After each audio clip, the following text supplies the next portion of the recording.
is September weather. Thanks, Liv.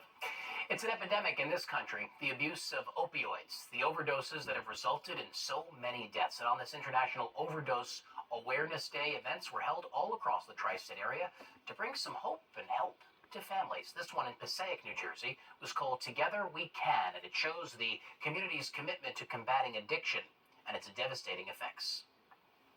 We want to destigmatize overdose and to remember all those who've been lost to an overdose that is preventable by Narcan and other life-saving measures. And those Narcan kits and fentanyl test strips were handed out to attendees. According to the CDC, there were more than 107,000 drug overdose deaths in the U.S. in the year 2023. It's a celebration all about tradition and culture. Time to kick off the Labor Day weekend Caribbean culture celebration at the Junior Carnival, and why parents say it's more important than ever for their kids to learn about their... The Labor Day weekend marks one of the city's most colorful and joyful events. The West Indian Day Parade will have thousands of people decked out in stunning outfits, dancing to music to celebrate Caribbean culture. That's tomorrow, but the fun kicked off today with the Junior Carnival. Fox 5's Stephanie Bertini got in on the fun in Prospect Heights. The music, the costumes, and the vibes. It was all things Caribbean in Brooklyn today at the Junior Carnival. What are your Caribbean roots? Jamaica. How about you? Do you know? St. Vincent. St. Vincent and Jamaica represented here. Among the kids' parade participants, Sydney Spencer and London Johnson, god sisters, here with their moms, who are longtime best friends, just like family, they say. This is a tradition.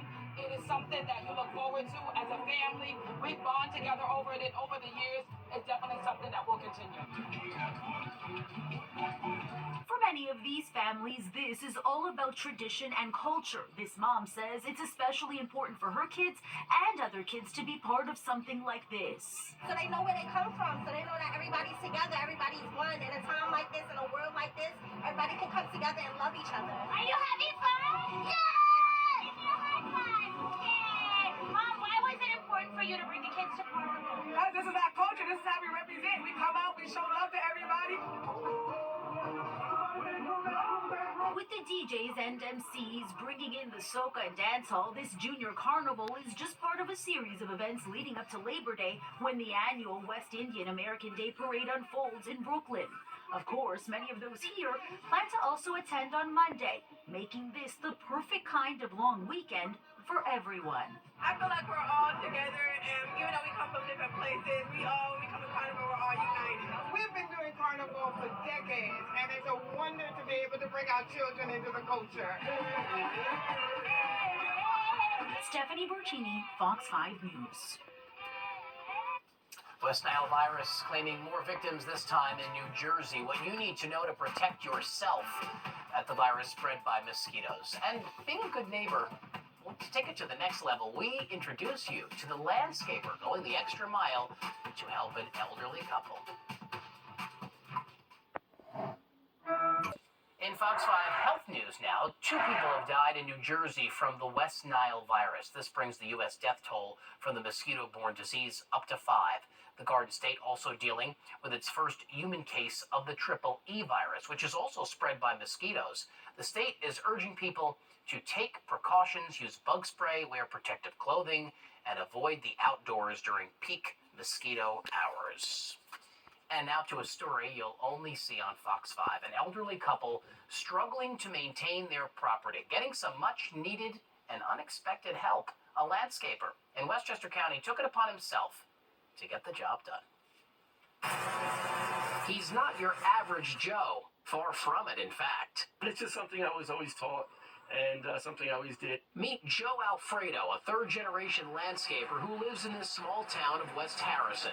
Last week, Joe saw a post on his local Facebook group about this neglected home. Overgrown grass, wild shrubbery, and even a tree leaning on the roof. Diana Izuriata lives next door. I was kind of concerned because since we've been having a lot of bad storms lately, I was scared that, a lot of kids also play a lot here, because it's a dead-end street. Right. I was scared maybe a tree will fall on them, God forbid. Yeah. So I was like, what to do? So that's when I know that Harrison group was very responsive, on Facebook. So I posted it there. After seeing the post, Joe saw that some neighbors wanted to tell the town to slap the homeowners with violations. But Joe decided to go a different route. So I found out who the owner was. Turned out they were an elderly couple, and they were both not physically fit to maintain the property anymore. Well, that's all Joe had to hear. You see, this gem of a guy comes from the age of always help thy neighbor, not just figuratively. See, Joe's dad used to tell him to go cut the neighbor's grass when he was little.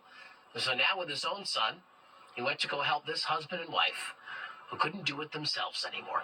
The last time he was here, he was just barely able to cut the front, and then he had to leave. So when I heard that, it made it even sadder. Joe and his son, along with two of his workers, spent hours mowing the lawn, picking up trash from around the property, pruning the shrubs, pulling the weeds. The list goes on. And finally, he gave 40 Underhill Place some dignity. There was a broken tree on the house on this side. On the other side, there were branches growing over the house. The whole backyard was filled with garbage. You couldn't see the driveway. It was completely covered in leaves. The grass was probably about 2 feet high, so we had to cut the grass 3 times. Yeah, this Joe is far from average. He's a cut above the rest. In fact, he even started a chain reaction of doing good. A contractor just offered to put a fresh coat of paint on this house at no charge, leading by example for the next generation. Always help thy neighbor. Like a good neighbor, Joe Alfredo is there. Joe says he doesn't want to be called a hero, and he's not doing this for any accolade. He just wants to inspire the next generation to give back. And yes, always check on your neighbors. We love Joe around here. Well, a popular true crime podcast set in the Bronx tells the story of a notorious drug kingpin and a double murder. Our Dan Bowens is digging into whether or not he really did it.